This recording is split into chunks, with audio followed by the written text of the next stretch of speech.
Welcome to the Mognet podcast. This is episode 2. I'm Mike. And I'm James. This week we are interviewing Tsuna of the Tsunamods team. They have just finished the gigantic task of adding voice acting to the original Final Fantasy VII PC game. They've also completed a host of other mods to update the game's music with arranged versions, modernising titles, upscaling videos, and many other improvements. Tsuna also has some pretty crazy lore knowledge, which we get into throughout the podcast, and we try out a new trivia-based segment towards the end. If you want to install their mod, you can find the links to it in the video description below. Having spent a decent amount of time playing it during the production of this video, it's very much worth checking out. You will notice in some of the clip overlays, I haven't changed the character models. This is a personal preference, which really is one of the best things about this mod. It's really easy to make it suit exactly what you want out of a purist Final Fantasy VII Remake. This is Final Fantasy & Chill meets Tsuna.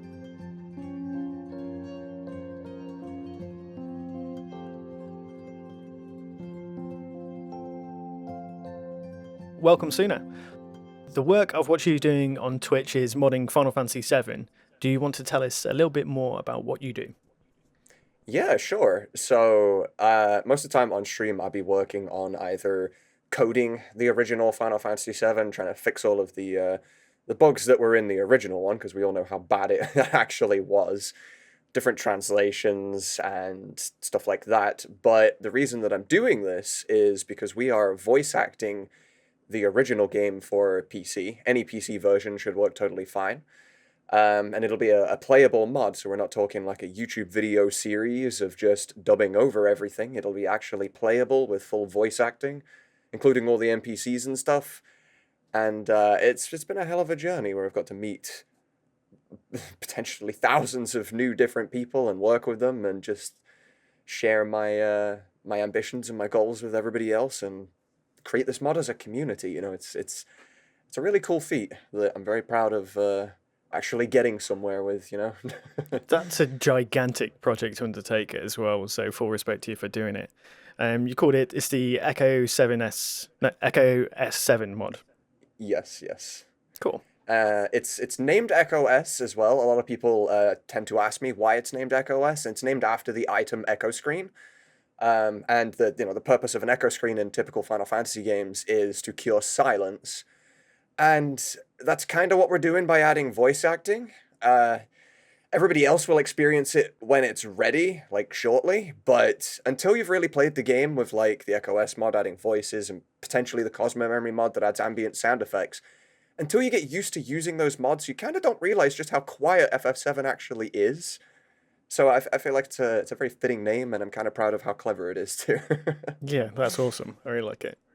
Yeah, it's kind of like why I think the music had to fill that hole, didn't it? And that's why we all hold that so dear, because that's all we had to go for such a long time. Yeah, absolutely. Because even the sound effects in the original game, they're kind of... Well, if you rip them from the game and listen to them, they're mostly just static. Like, because of how old it is and the technology and whatnot, you know, like, no shade to those guys. They did what they did, but...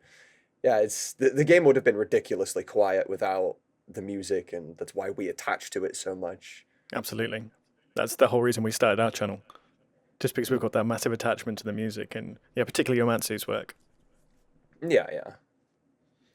No, that's fair. I've listened to I've sat and listened to your music quite often. Like if I'm working off stream, and for the most part, like I would leave YouTube just on autoplay, playing Final Fantasy songs, because it typically motivates me better than if I'm listening to like dubstep or something, you know.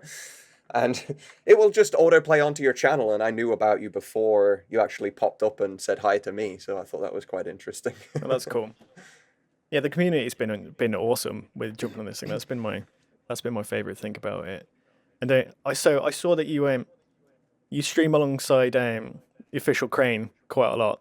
I've watched him work, and like as a fellow audio editor, he's an absolute machine. Absolutely. Do you want to tell us a bit more about the team you work with? Yeah, so I met Crane years after I started Echo S, actually. Like, once upon a time when I started, I was just me, one-man ship. I do absolutely everything. I did the casting, I did the directing, I wrote the script, I sent everything. And it definitely... It didn't get too much, per se, because it was the only thing I wanted to do, so I was happy to spend, like, 10, 12 hours a day doing it. But the quality levels of everything were just never going to be the same as what they were. And I met Crane when I found a I was looking for a new voice actor for Barrett originally, and I came across a video on YouTube of him just doing like every character in the FF7 universe incredibly well, might I add. And I thought, you know what, I'll shoot my shot, I'll send him an email, because he had it like on his about page, like a business email, and I asked him to come over, and he was like, all right, fair enough, I'll come over, I'll try out. Funnily enough, he said that the name EchoS was actually the reason he joined me, and nothing else really, like based on the talent levels and the quality that I had at the time. And then we built our relationship up, and I was like, you know what, you be the director. And he was like, are you sure? Because I'm going to recast everyone. And I was like, yeah, go for it. And he was so wary. He was like, are you sure? Because a lot of people are going to be pissed off, and I don't know how it's going to go. And I was like, no, go for it. Like, I want the mod to be the best it possibly can. And then he like brought all of the new cast with him, and I got to meet them and everything. And like, it was such a change. Like, people ask me all the time, and chances are you'll ask me at some point during this cast, like, how long I've been working on EchoS as a whole. And it would be coming close to about 7 years at this point, I believe. And the thing that I don't really like about that is when the audience hears, you've been working on this for 7 years and you're only just now finishing, like, that means your other projects are going to take forever. It's kind of not the case, because during that time, I had to restart several times because the actors would complain that I was asking for redos and they were working for free. And I get that, like, but if you're going to do a job for free, like, try and stick with it. You know, you've kind of agreed to that kind of thing to begin with. You've also built that infrastructure now as well. Yeah. So a lot of people were quitting because they wanted, I wanted redos. They didn't have time, or some of them actually went pro and couldn't do it anymore for, like, union reasons. EchoS is also built on top of another mod called The Reunion, made by DLPB, and it's a retranslation of the original game so that the story actually makes sense. Because everyone thinks they know the story of FF7, but the Japanese translation is very different to the English, and it has a lot more information that the English one just didn't have. And can you give us an example? Okay, yeah.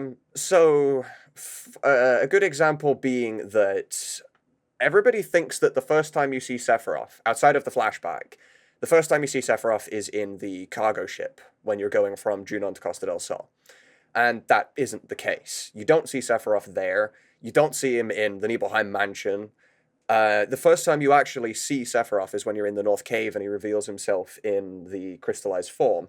Because any time prior to that is actually Jenova. Because Jenova is a shape-shifting alien entity who took the form of Sephiroth because she wanted to be the most powerful thing on the planet, like sort of like at a distance, like wirelessly or whatever, because she couldn't actually go do it herself. And she determined Sephiroth to be the most powerful being on the planet. And the game sort of reveals this. In the original, it's visually there, but a lot of people don't pick up on it. When you're in the North Cave and you decide to give the black materia to either Barrett or Red 13, I think are the only two people you can give it to, while you go up to the main room in the North Cave. And then, like, the screen goes green, everybody disappears, and only the person with the black materia is left standing there, and they're confused.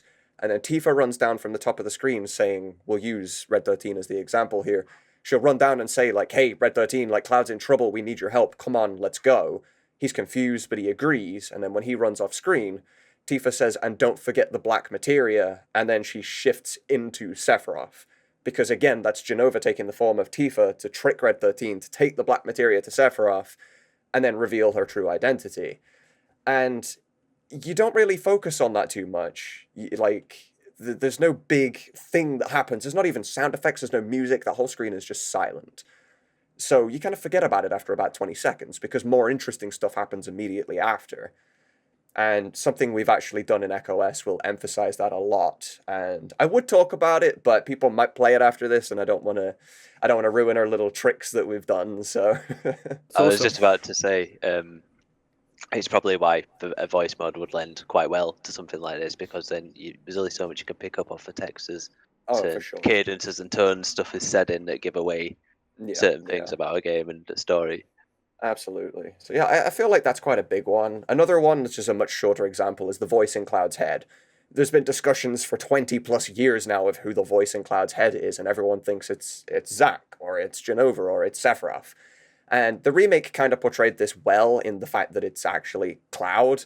The voice in Cloud's head is just the original Cloud trying to break through the Zack persona that Cloud has had this entire time. And that's why he would say, Like when you fall into the church and meet Aerith for the first time, and he says, when we were younger, we only grazed our knees. The only person that would really know that was Cloud. And like that's just him trying to like keep him on track, like so he's not totally immersed in somebody else's identity. Like his original is still there, just trying to break through that barrier. And it took everybody so long to be able to figure that out. We've had to make some interesting twists when it came to Echo S for that, because that is a plot point. And with it being voice acted, if we just had Cloud's voice immediately, it's like, oh, well, it's not a secret anymore. There's no big reveal later in the game if we know that that's Cloud. So we've had to take some liberties there and change the story slightly to match it, to keep the actual surprise later in the game. But, it still ends up true to the story. Oh, it's very cool.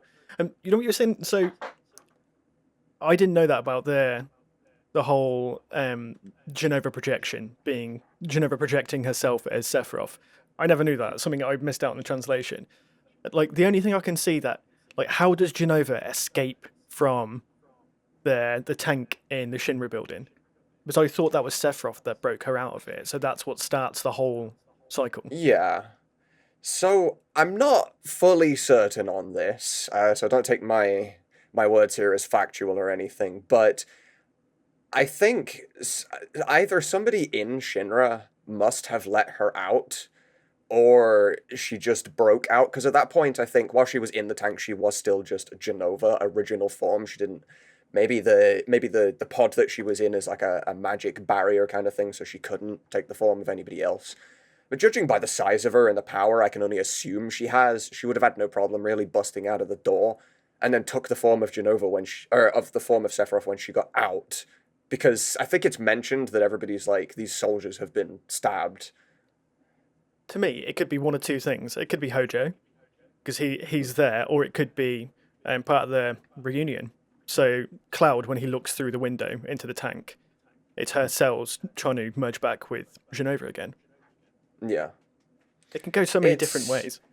See, I would think that if anybody was going to do it, the only person crazy enough to do it would be Hojo. And I have conflicting versions of the same story where I could argue with myself there that Hojo to me seems like the last person that would do it, because he wants her right there so he can experiment on her and do whatever. So why would he let her go?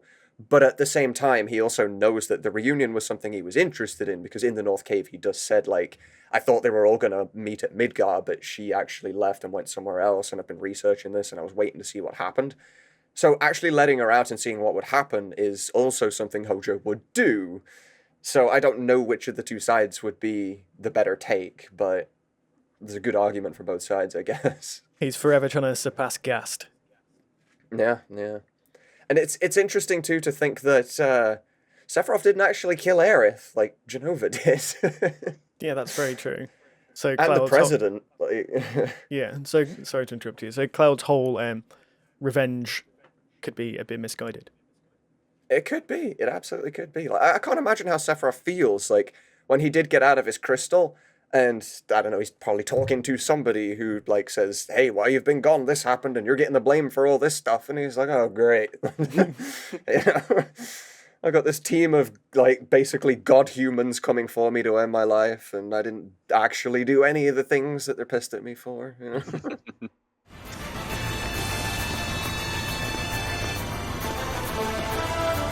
Unbelievable. You soldier guys sure are something. So you talked about getting some of the bugs out, talking about translations. So I know you've also done work on the menus and the character models and the music. Is that all particularly the reunion mod? So they're all separate mods. The retranslation and bug fixes are part of the reunion, which I would say I have absolutely nothing to do with. It is somebody else's mod who has just been nice enough to say, yeah, you can use this as a base. Although I've spent a few years fixing up the code that he hadn't done as well. So in my own version, I'm quite heavily invested in the same project, but for music and stuff, they typically be separate mods, because Tsunamods is a brand. We are a team of people as opposed to just me, and we all just come under the same umbrella. And it came around originally because there was a forum, well, there still is a forum, it's not really alive and active anymore, but there was a forum named the Quim Forums. And when I first started modding, everybody was kind of just an all-for-one type of person. Like, if somebody made a music pack and it was really good and everybody was downloading it, all the other modders that had any interest in music would be like, I'm going to do that too and make mine better. I want to be the number one. And it was just always competition. And normally in a real-world scenario, competition is good for you because it drives people to do better and better, and we end up with a better product in the end. But because of that same mentality, we never really got any new mods. It was just rehashes of the same thing. You'd have 30 music packs and no character models because everyone was just like focusing on one thing. And I never liked that idea, so I created the Tsunamods team, and I thought, right, we're going to get a lot of people that are talented in different sections, and we'll all work together to just create one big like infrastructure, and we'll make the best of everything because we're all working together instead of fighting against each other. And you'll find that a lot of of course, I'm the owner of Tsunamods. I'm going to say you'll find a lot of the best mods with our name under it, but like trying to be the unbiased opinion, like some of these mods I had absolutely nothing to do with, and I still think they are the best out there. So like if you're planning an FF7 like mod playthrough, like do have a look at the Tsunamods. No, I plan on it. We're version. going to start streaming sometime soon, and I want to play through all modded versions of the games. So yours was definitely the one I was going to use anyway. And what's nice about it too is because we're so diverse in what we can do, it is effectively like build your own remake kind of style. Like if you are a purist, you can still play purist and use mods. Like our teammate Satsuki, who created the SYW upscales, they are just the vanilla field textures, battle textures, spell textures, everything, but they're just upscaled using AI algorithms, and they're just identical, but you can't see the pixels anymore, and there's a lot more detail. There's Chrysalis's menu mod, which is just the original menu, but with a cleaner font. The colors, like the gradients, because you can change the colors of your menu and stuff, they fade nicer. You can get nicer avatars, and 60 FPS, like a real-time lighting engine. You can be a purist and still enjoy mods, or you could go full ham on everything, and you can download like my Cetra project, for example, where I've imported the remake models into the original game, which on paper I feel like sounds like the worst idea ever. You can be like, that sounds like it stands out like a sore thumb. Like, what are you doing? But when you combine all these mods together, if you have that little bit of leeway with how you feel like the game looks, like you can really create an interesting masterpiece with combining everything together. Yeah, and I noticed you've got some like new. Last time I viewed your stream, you had some new new models in there. Like the higher, there's still like the low poly models, but they had some nice shading and stuff on them, and I thought they were really cool. Don't know if I might show them to Mike yet. Yeah, there's a person called Nino Style who I've been trying to get to join Tsunamods for ages, but he's got enough, like he can stand on his own 2 feet and not worry about anything.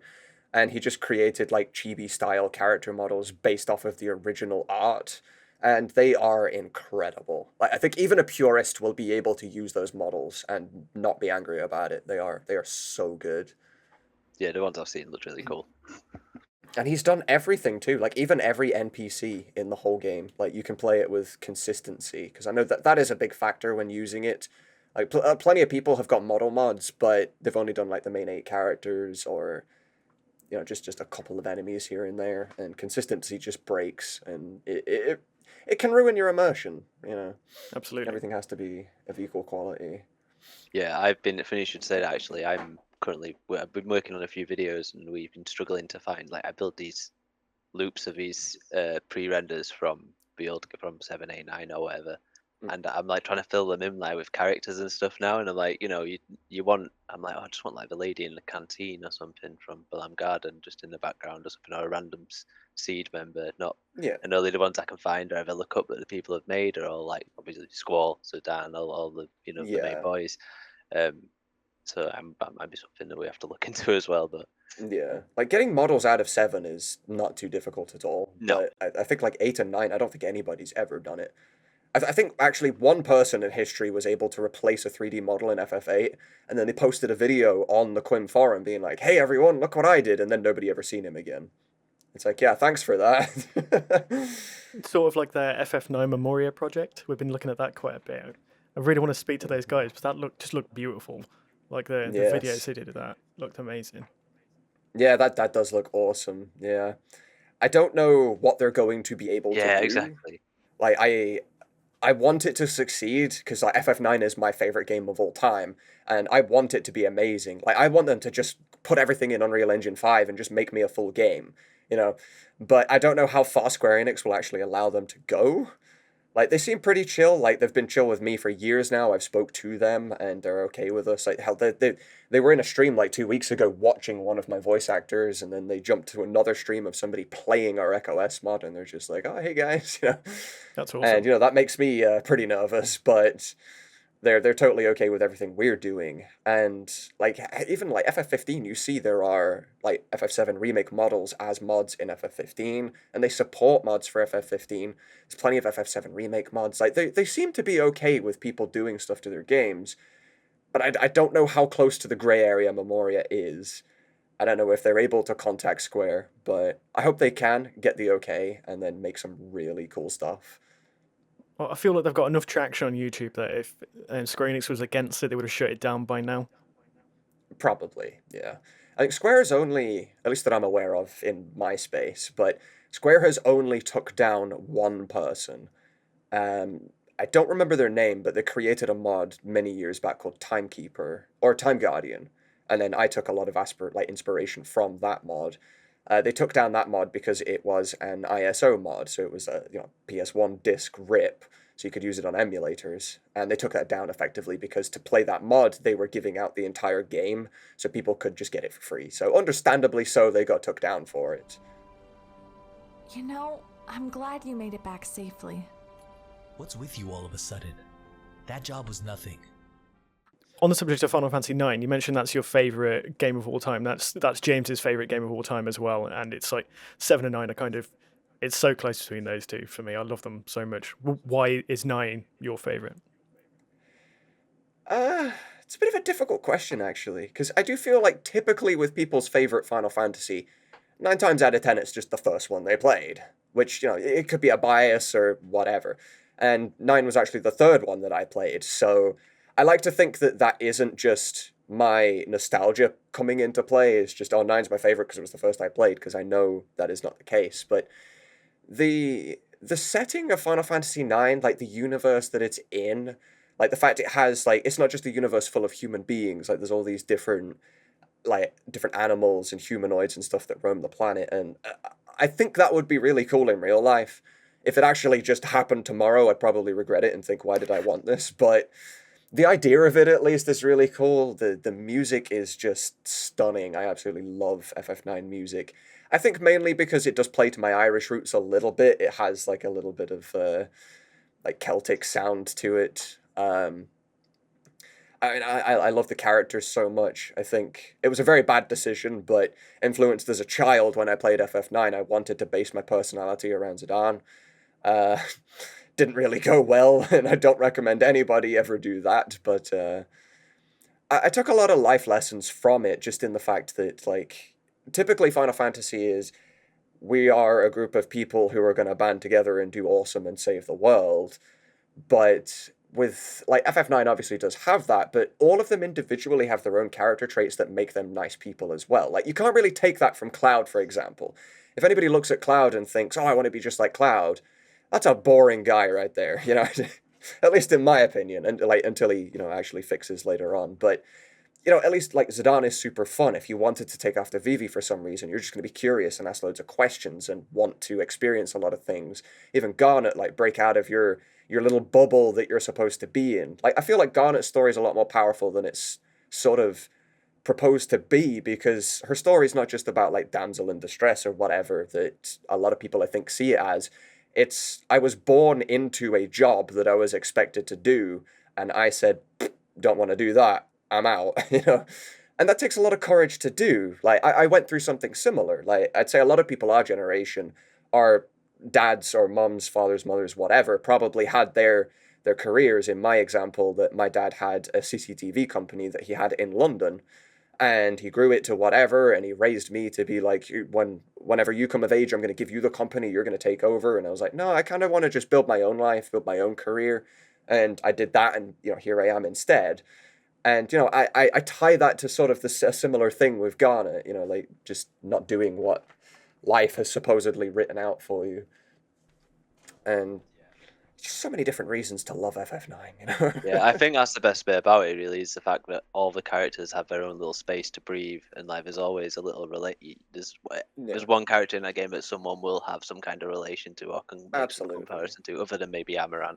But like, So even Amaranth, like people could definitely like, if I was to make something off the top of my head, I'd think, you know, if you were an asshole at school, like if you're, you know, bullying people at school, whatever, you've sort of you got out of school, you went to college, you fell into doing bad stuff with a bad crowd, which is a very common story. Like people have gone through that and then met somebody that turned their life around, whether it be a friend or a partner. Like you could tie that to sort of Amaranth's story. I think actually the weakest character is probably Freya. Even though Freya has quite a deep story, I don't think they gave her too much to work with. Like, how would you attach to Freya? Not many people have had that sort of experience, but I do feel like her story is like the deepest, but I think it's really awful what she goes through. But again, I don't. It does get a small time period, and you don't get to see a lot of like the whole Fratly things. Just gets done with really quickly in Clara. I'm hoping that whenever we announce our cast for FF9, I hope it's something that you'll enjoy. I think the thing that I love the most about 9 is pretty much off what you were saying. Every character, the entire narrative of every single character is about finding themselves. And I think because we would have played this in such like a formative stage of our life, that's why it rings true to us, because it's all about finding ourselves at a point when we were trying to find who we are as individuals. Mm-hmm. Yeah, absolutely. Like it's a journey that absolutely every human being goes through. Even if you don't notice that it's happened, like people might not think, well, I don't remember going through this phase where I didn't know who I was or I was trying to, you know, if you don't remember it's happening, it's just called growing up. You know, when you were 10 years old or even when you were 15 years old and doing like GCSEs or A-levels, like whatever in school, the person you were then, if you're like 25 now, probably not the same person, because it happened to you at some point without you even realizing. Like the people you've decided, you actively decided, I will be friends with this person because something about that person is attractive to me, like personality traits or whatever. And like even your hobbies, the things you enjoy, every decision you make came from a place where at some point you decided this is the person I'm going to be. And then you do get the other side where people are like confused about themselves and they might go to therapy to try and work out, or some people even change genders, you know, depends how drastic you want to, you go with it. But yeah, like being able to actually find yourself and work out who you are is a very big thing. And I think I feel like FF9 was before its time.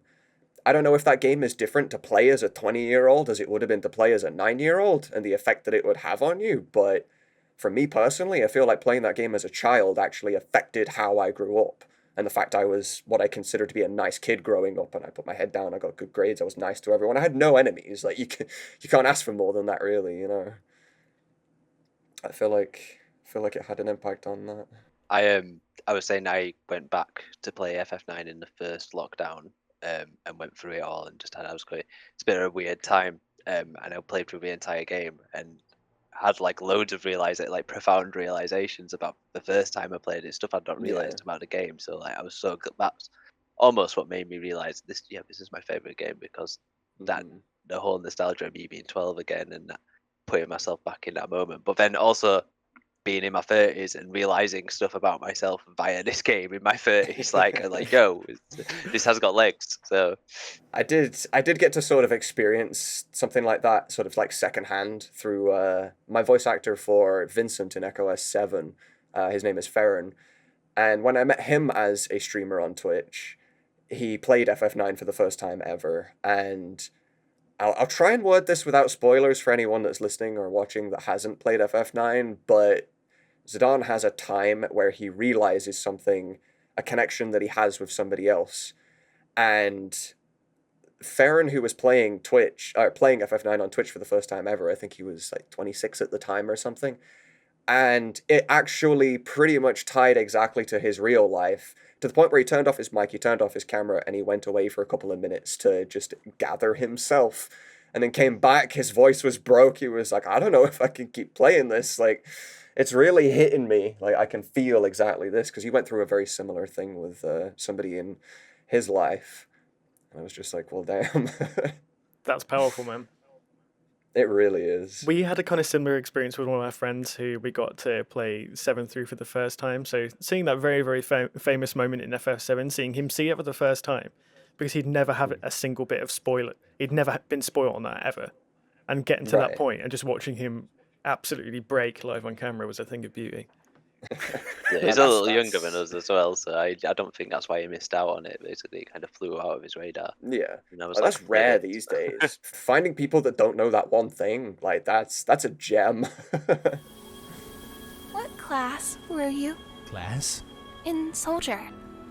Oh, I was first class.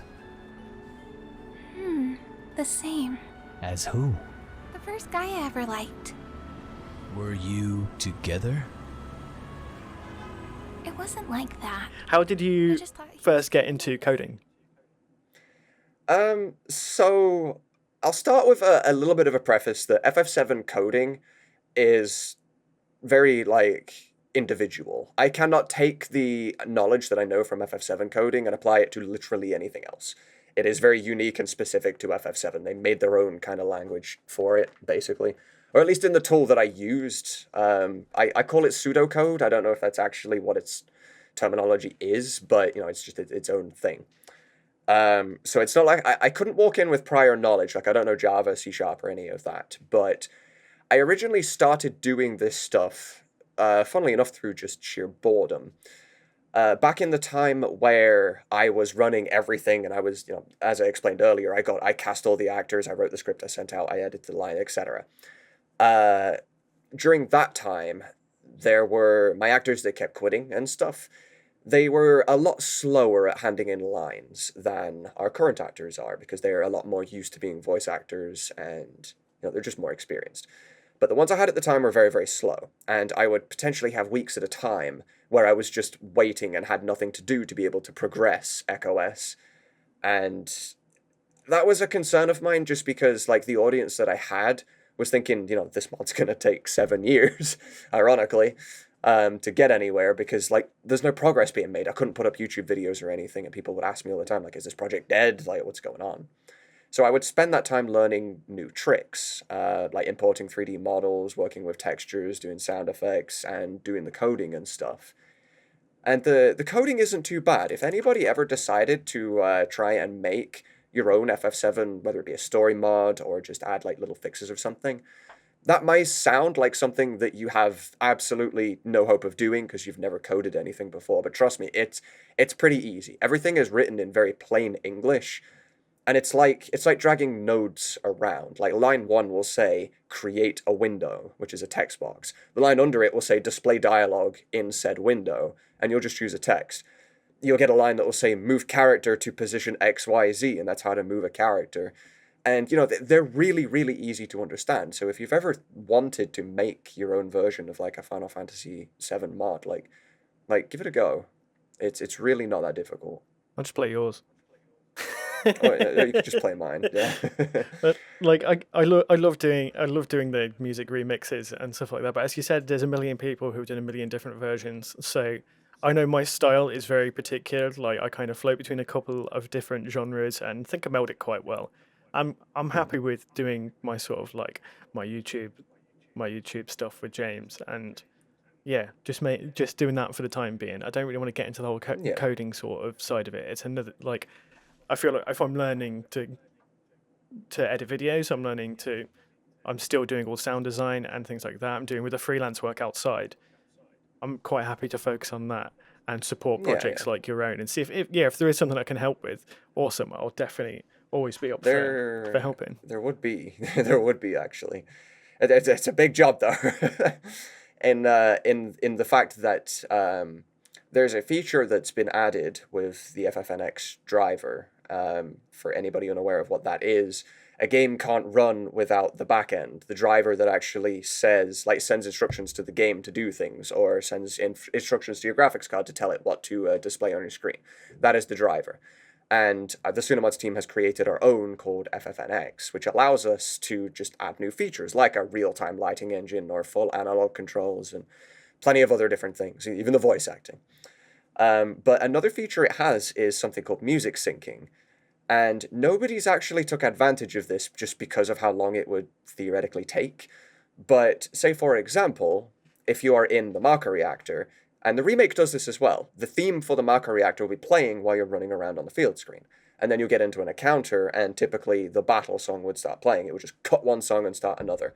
But now with the music syncing feature, if you were to create a field version of Maka reactor and then a hyped up battle version of the same song, as long as they are the same length in time and the beats are the same, it can slowly fade from one to the other as you get into an encounter, and then fade back out of it when you leave said encounter, just like the remake does. And it is a fantastic feature that I really wish we had somebody that would try and work on. And it also works between fields as well. So I do have somebody that creates music in the Tsunamods team. His real life tends to get quite busy though, and I'll not see him for 6 months. He's the one creating the Echoes of the Planet soundtrack, which is actually designed specifically for EchoS.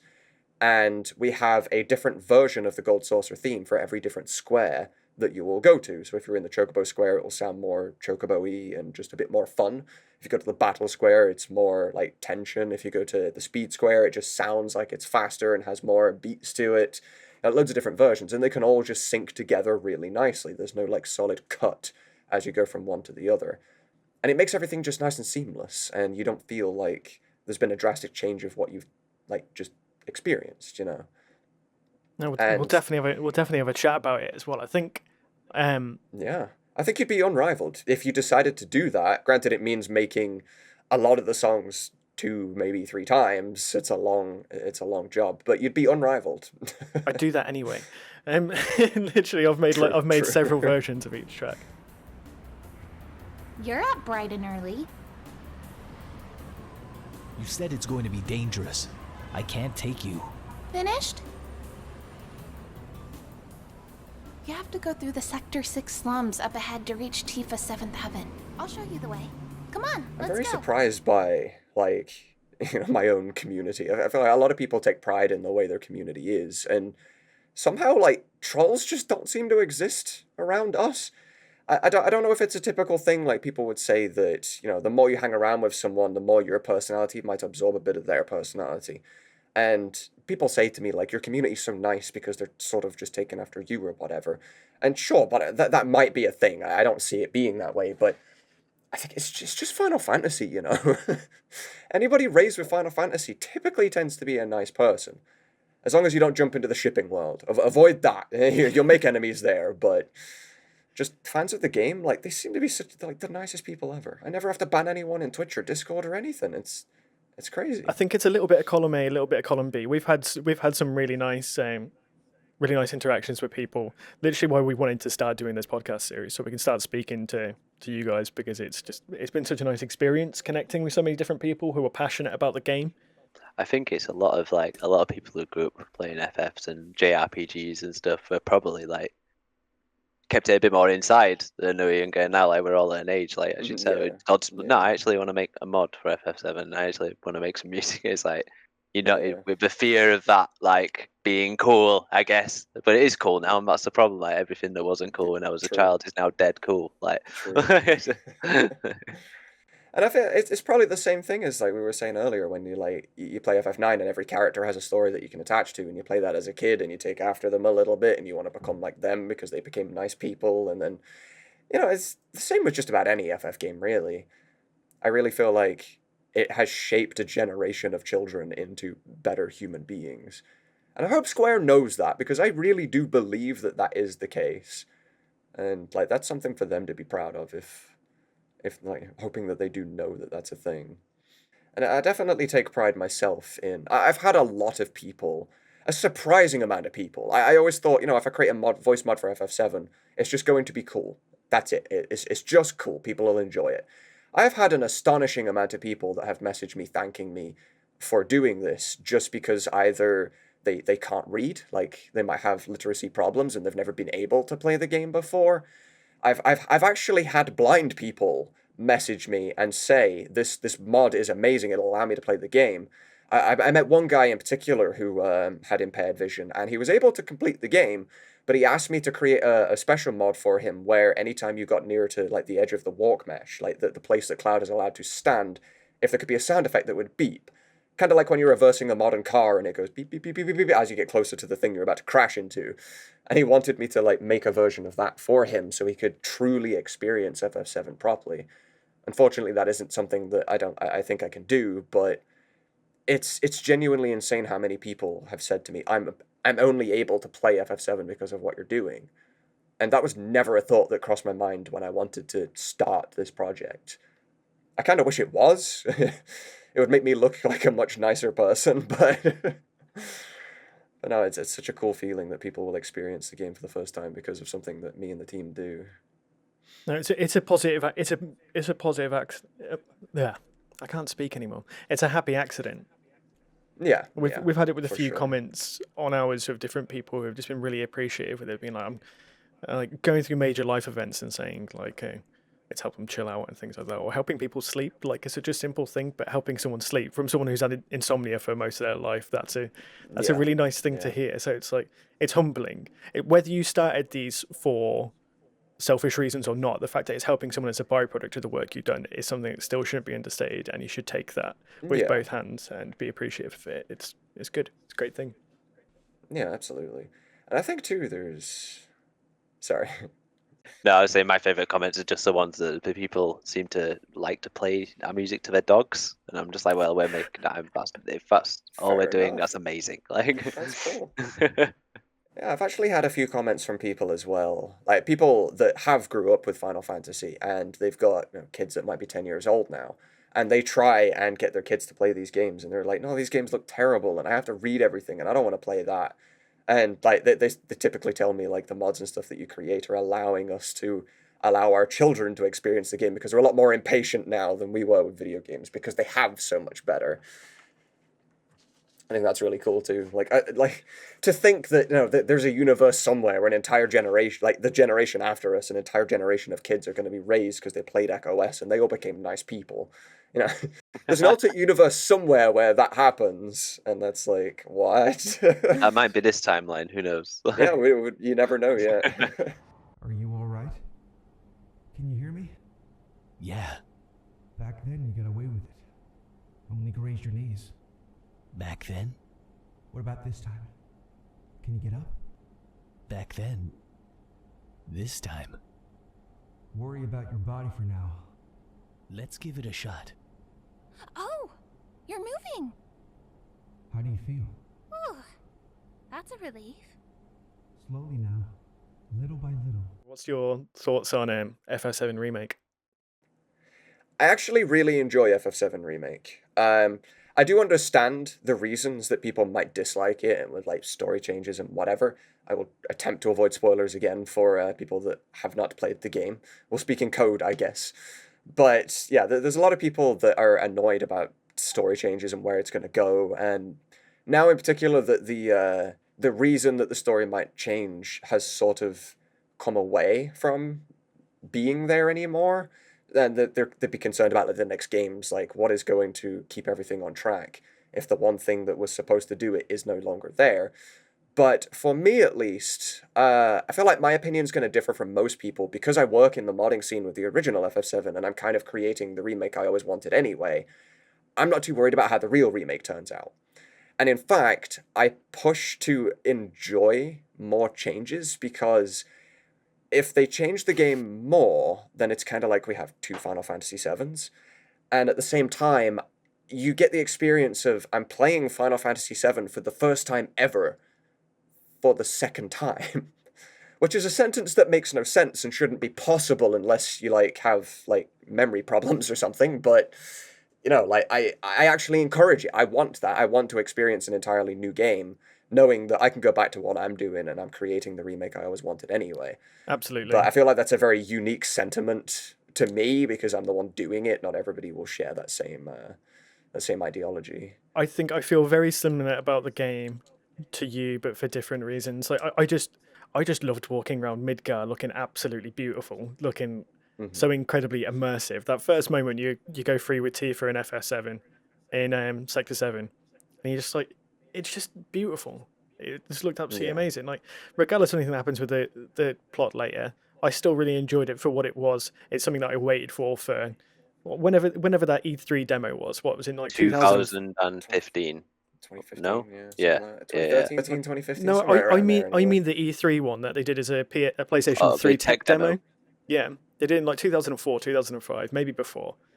But it was Oh, like, right. they just redid the intro of the game down to where Cloud jumps off the train, and like from that point, I wanted a like for like remake. So yeah, it's kind of like we get the best of both worlds. If you play these really high quality mods like what you're accomplishing, and the remake, you kind of get the best of both worlds, where you can play the game, as you said, for the first time again, which is kind of what we all want to do. Like, if I think about it, with FF9, FF7, FF8, FF10, those are like 4 of my favorite games ever. If I could wipe them from my mind and play again for the first time, damn right I'd do it. Oh, absolutely, yeah. That's why it's so nice to watch these, people stream it and play it for the first time. If you're ever looking to become a Twitch streamer, like, if you do a tiny bit of research and try and think of it from outside the box, try not to just be like everybody else, like, you can have a lot of fun there and you can grow. And even if you never get monetary gain from it, and like you never make it as a big time Twitch streamer and you can't quit your job, the people that you meet can be just everything, like all of the people I hang around with now are my internet friends. I prefer my internet friends over my IRL friends, to the point where I've invited them to my wedding next year, like, and they live on the other side of the world. Like, it's crazy.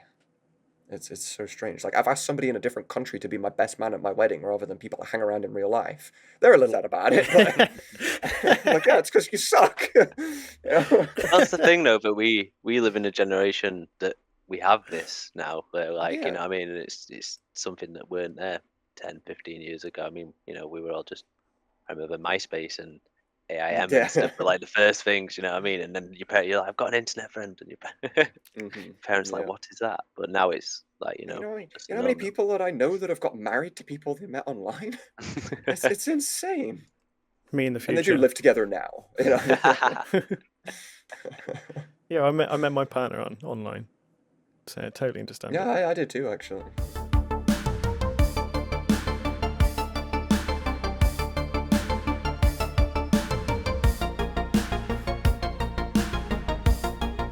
And what are some of your favourite games that aren't Final Fantasy related? Okay. It's going to be a short list. I'm not actually much of a gamer. I've kind of ruined my gaming sense by becoming a modder, in that now when I play games, I'm always looking for something that could be done better, and I want to fix. I cannot play FF7 for fun anymore. When Echo S is done, and it's released, and all the bugs are done, never playing it again. So I don't actually play too many games, but one that I am pretty much addicted to is Escape from Tarkov. First-person hardcore shooter, where if you die, you can lose literally everything you've worked for the last week.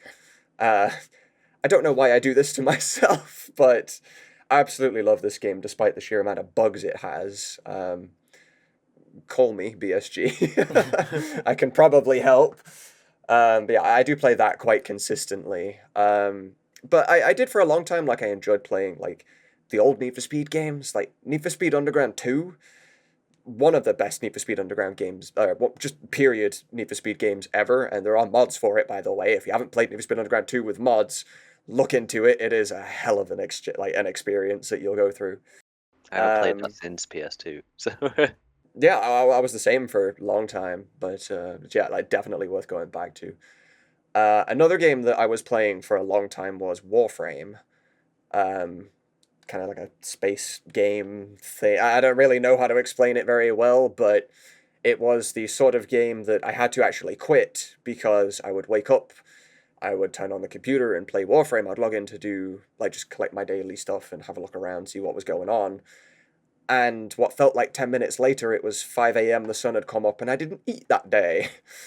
So I had to quit that game for health reasons. Well done for I think that was kind of my acknowledging that, turning point. Yeah, I think it was my internet friends. They pointed out to me, like, hey, you're not doing too well. You should calm down a little bit. Yeah. And I think that was actually one of the reasons I toned down playing games that much at all. Because it was a bit of a scary experience. Like, I think I did step on the scales one day and I'd lost quite a bit of weight. I was saving money because I wasn't eating so much. Not a good idea. Do not take advice like that. But yeah, I think that's also the reason that people ask me all the time. Like, I'm so in the Final Fantasy sphere. Like, have you ever played FF14? Do you want to play FF14? I'm like, as much as I like the idea and the story's probably great, a lot of my friends say it's the best Final Fantasy that will ever exist, and I'm like, if I step into that world, am I going to have issues with it? I think I would rather watch a series on YouTube than play it myself. Yeah, me and Mike and a few of our friends got quite deep into it for a long while during like the post-lockdown stuff. But yeah, I Yeah. was like, I got up and I was like, I can see me not doing anything else but Mhm. play this. Yeah, it becomes your life. Yeah. Instead, we stopped playing and started this channel. So, Yeah, it was like, let's do something else. Let's just do something with fair this enough. rather. And who knows, a year from now, this could be your job, so... who Who knows? knows? What a decision that could have turned out to be. Yeah. Make money. I don't instead want of to hate spending money. FF7 though. Yeah, that's. I Do you don't want have? to listen to any songs anymore. Sorry, James. And do you have that fear with FF9 of being like, because if you end up getting really into modding other games? I think I did for a while. I was worried that the same problem that happened with FF7 would happen with me for FF9, but I have high hopes that my feelings for FF9 will overcome that, because I always have to be careful about how I word this, because if I don't think about what I'm going to say beforehand, I'll just say something like, I don't think FF7's actually that great of a game, which obviously is just straight up incorrect, but I don't think FF7 is as good of a game as it sort of portrays itself to be. I feel like FF7 kind of wears an alias to its own extent. You know, it tries to be better than it actually is. Now, FF7 is a top tier amazing game. Like, you guys in the comments, like, don't be yelling at me. they are in fact, like, FF7 is in fact an amazing game, but I do think that a lot of how we see FF7 did come from us as kids playing it, and it being the next generation stuff. It looked better than absolutely everything else that existed at the time. I don't feel like FF7's story is as good as FF9's, and that's why I think FF9 will be protected more in my head, because I actually do like merge with FF9 like so much more, and I can pull from it and stuff. You know, I feel like it's protected from that same problem. At the same time, creating EchoS for FF9 is far different to EchoS 7, because in FF7 I do have to go through code, I have to fix everything, I have to do a ton of stuff that's very stressful and like annoys me quite a lot. With FF9, not the case. FF9's easy. I just make folders, I title them the correct thing, I get voice lines, I put them in folders. Mod done. Like, that's it. So there's way less that can actually annoy me about FF9, and it will probably take a quarter of the time to create. So it's got a few layers of protection for me. Nice.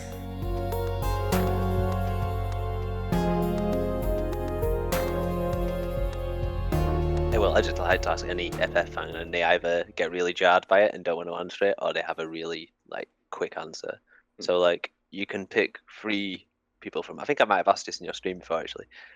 You can pick 3 characters, only one from each game though. To build your squad. Who is it? It can be based off of like aesthetic. It could be a strat.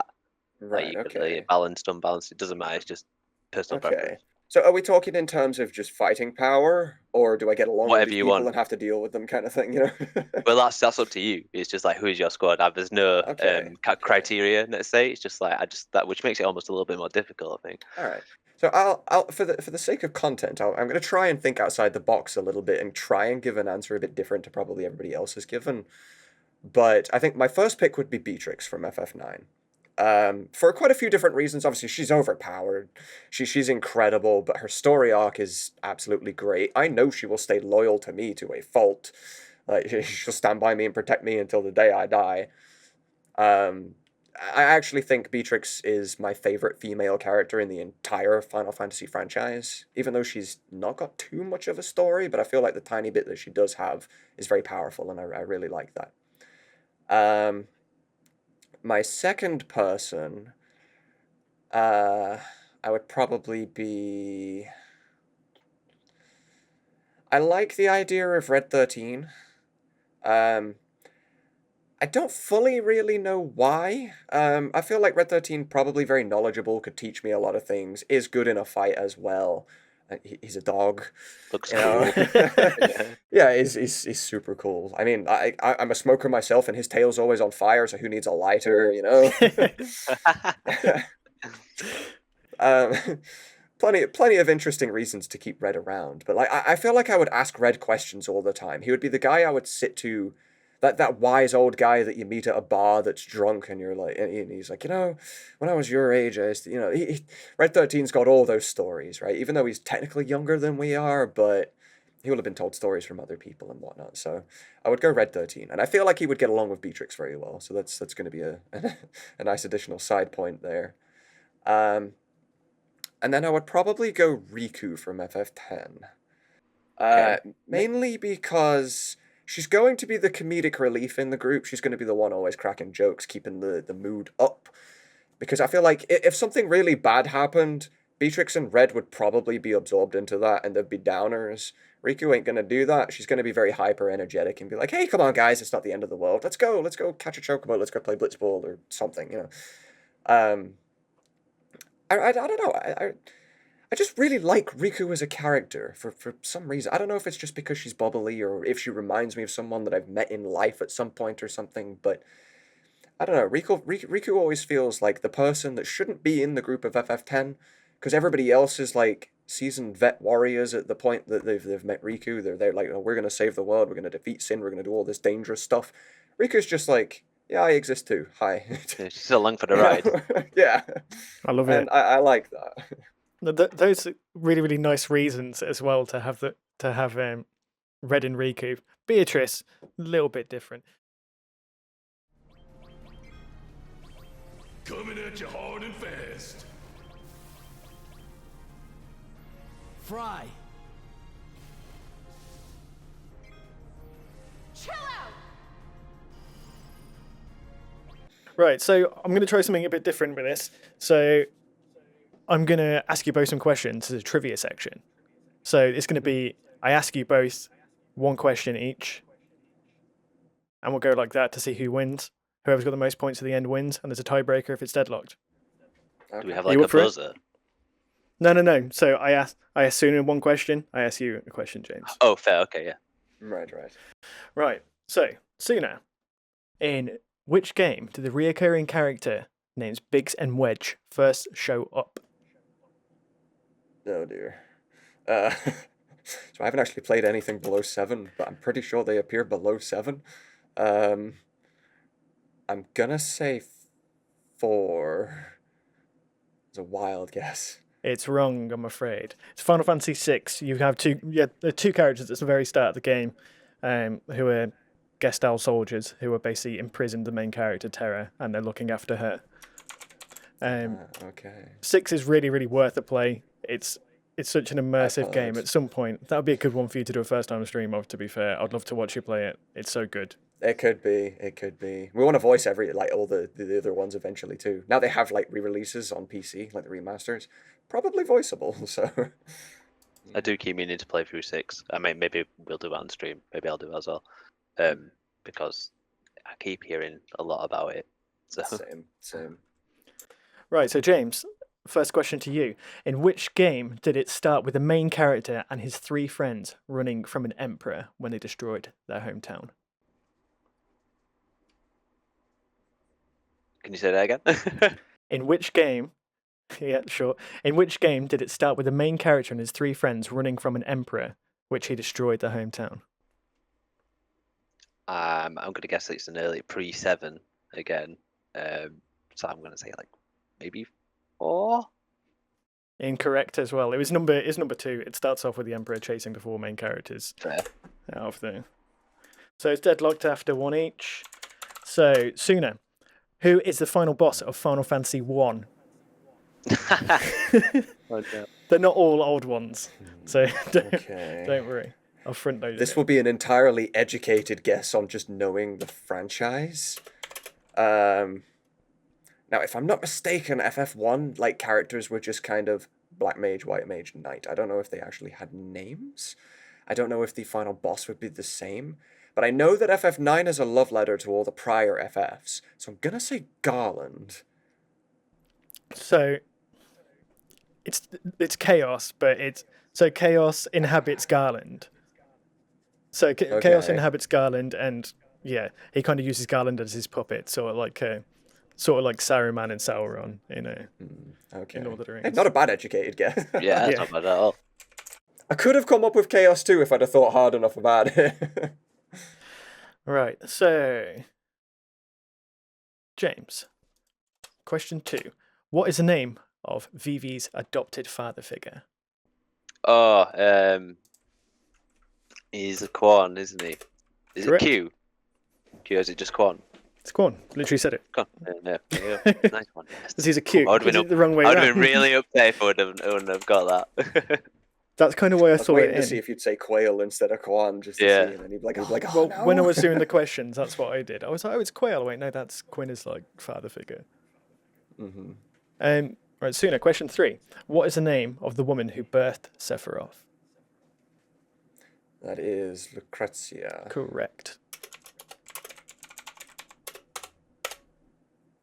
Just doing his little tally. Yeah. I'll try it next to each one. The Magus sisters summon in Final Fantasy X. What is the name of the Bumblebee sister, James?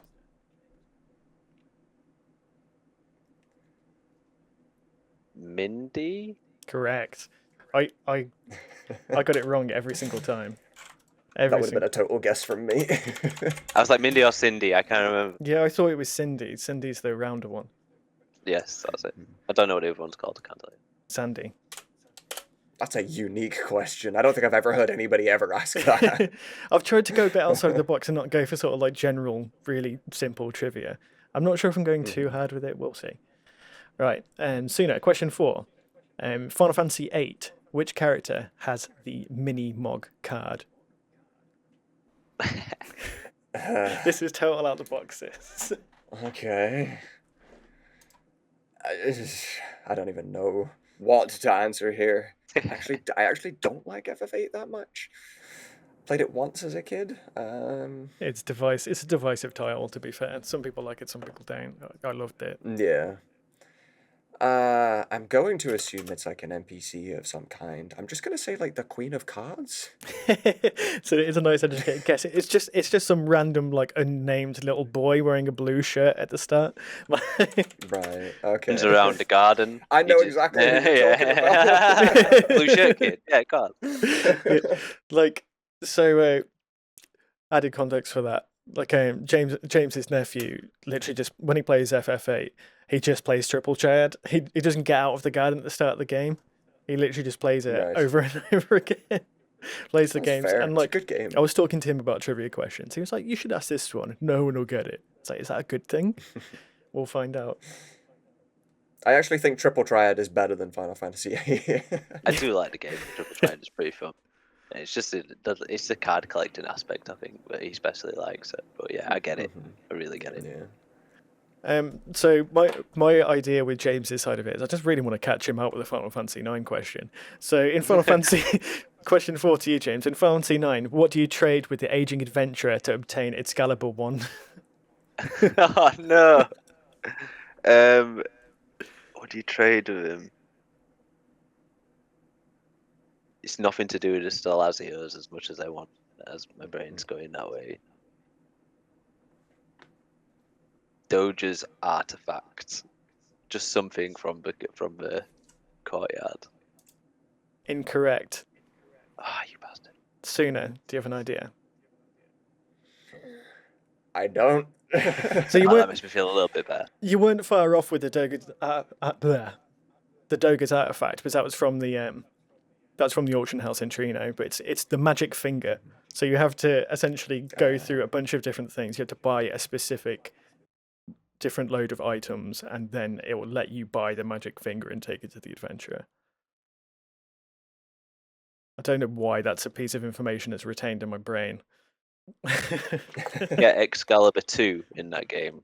because No. you can get if you get Yeah, there no in thanks. 15 hours or something. It's like, well, I'll just not enjoy the story at all then. Yeah, Yeah. I just want to enjoy the game. Yeah. Okay, Nice. Tsuna, fifth and final question. In Final Fantasy X, how do you obtain Wakka's legendary weapon? I think Blitzball is to get his limit or his overdrive. His weapon. I would like to. It feels too obvious. I don't think it's. I don't feel like it's difficult enough. But I'm thinking like that little puzzle that you go through in Mount Gagaset when you're under the water and you throw the ball to hit the things. But that's just to progress. That's yeah, okay. I'll give you a clue. Is in that's part of how you get the crest and you get the sigil of things. Right. And I think you get a sigil from that. Like, I know how to get a few of the other characters, but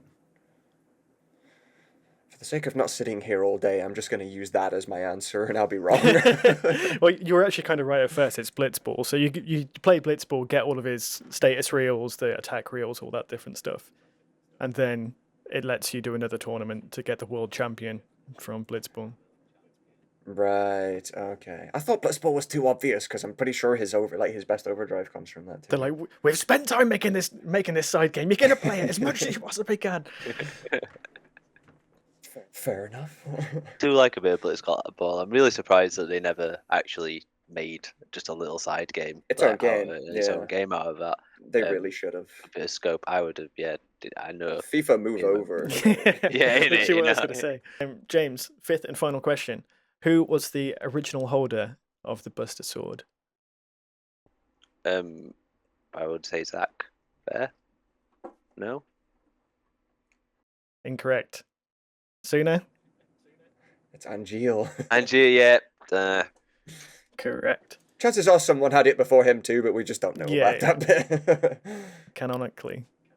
With that word that I can barely say. I have to really think about how I'm saying it, each syllable. I'm saying after 5 questions apiece, it is 1 to We did Tsuna terrible. and 1 to James. Meaning So we need. tiebreaker. So first to answer. You both did badly. Maybe the questions are too hard, maybe not. Maybe we're Some games just. that we haven't played. Yeah. Okay, so first person to answer wins. The tiebreaker.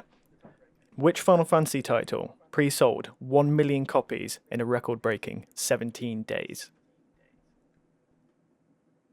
If we get it wrong, can we have a second guess? Yeah, just first to get it right. I'm going to say 10. Correct. Yeah. Sorry.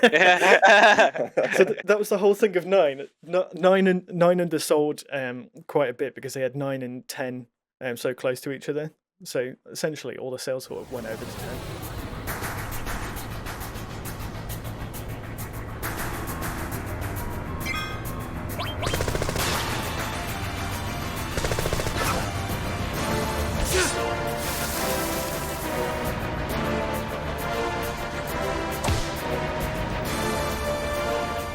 So, Tsuna, thank you very much for joining us. It's been really nice to talk to you. Is there anything you'd like to plug?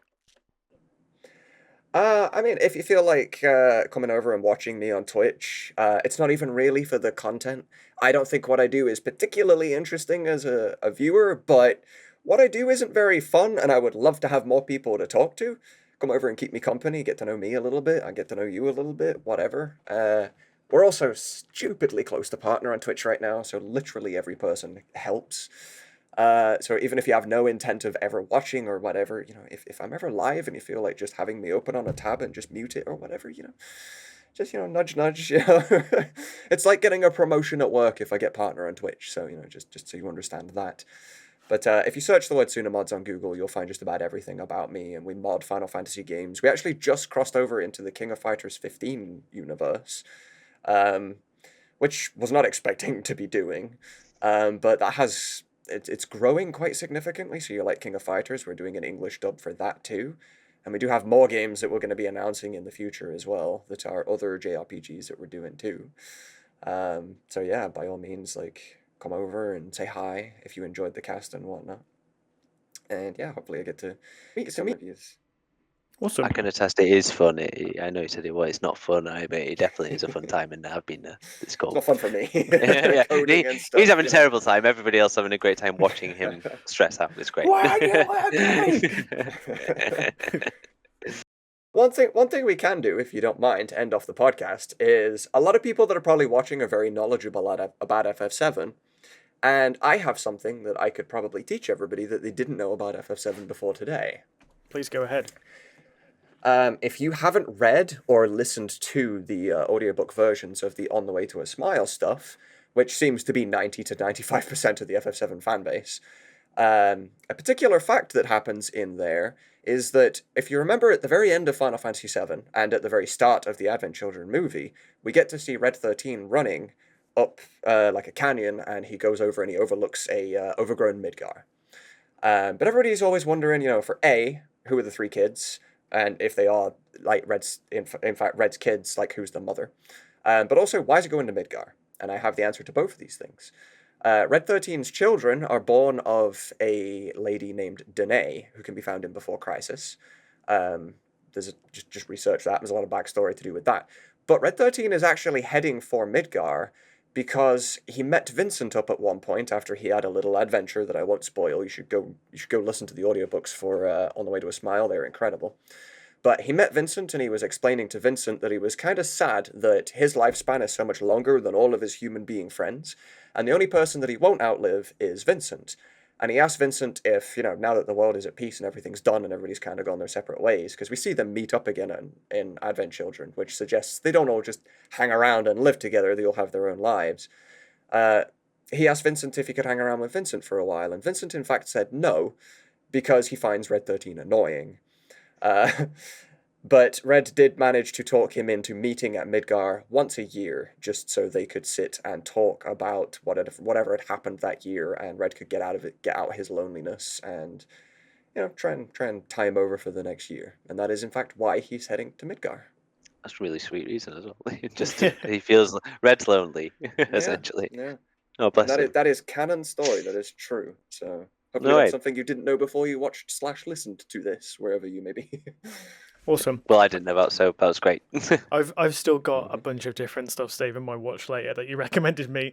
That is like extended Final Fantasy VII lore. So I promise that I'll listen to a bunch of it and get back to you about it. Oh yeah, they are fantastic stories. They're great to fall asleep to as well. Like, absolutely great. I think when I first started listening to them, I did typically use them to fall asleep to, and I had to listen to the same book like 8 times before I actually retained all the information. Because I kept falling asleep and forgetting the last half an hour of what happened. But yeah, fantastic stories. Nice. Yeah, I need to check that out. Do so, yeah. So if you want to find us anywhere other than YouTube, as I imagine you're watching us there, please follow us on Twitch, twitch.tv/Final Fantasy and Chill, and you can find us on Instagram with the same name. Thank you for watching.